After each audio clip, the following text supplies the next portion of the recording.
Chers habitants de Haute-Terre Communauté, la crise sanitaire aura bouleversé notre quotidien 2020 et continue malheureusement à perturber nos vies. Alors plutôt que de voir les complications engendrées, je préfère parler des opportunités et des projets que nous pouvons envisager pour l'avenir.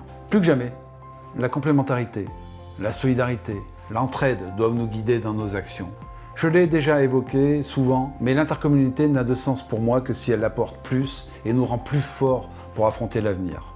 En 2020, année de transition électorale, nous avons, nous, élus, vice-présidents, agents de Haute-Terre Communauté et moi-même, travaillé d'arrache-pied pour pallier aux difficultés engendrées par cette crise sans précédent. Et nous avons fait preuve d'adaptation.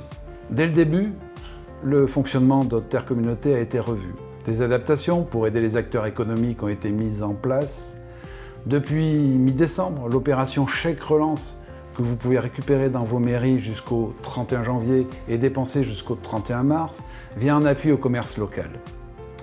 J'en profite d'ailleurs pour remercier nos élus et tous ces agents qui facilitent l'opération.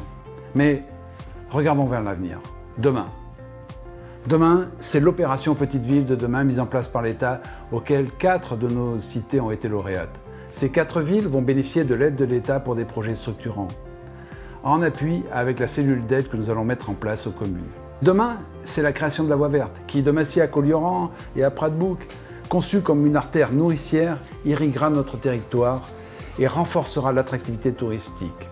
Demain, c'est la mise en activité des maisons de services d'Allanche et de Massiac, des zones d'activité à Neussargues et à Massiac.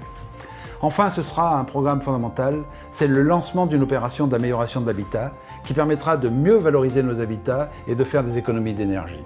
Enfin, un programme alimentaire territorial va débuter. L'idée est d'encourager le consommer local et de saison. Enfin, et c'est un sujet majeur, c'est l'optimisation de la collecte des déchets. La recherche de pistes d'amélioration, la réduction des coûts, tout ça va être réfléchi au sein de la commission spécifique. Il faut trouver des solutions pour lutter contre l'augmentation tarifaire prévue par l'État dans les 5 années qui viennent. Alors, au nom de tous les élus et de tous ceux qui travaillent avec moi à Haute-Terre Communauté, je vous souhaite mes meilleurs vœux pour 2021. Que cette année vous apporte le meilleur, dans une sérénité, je l'espère, enfin retrouvée.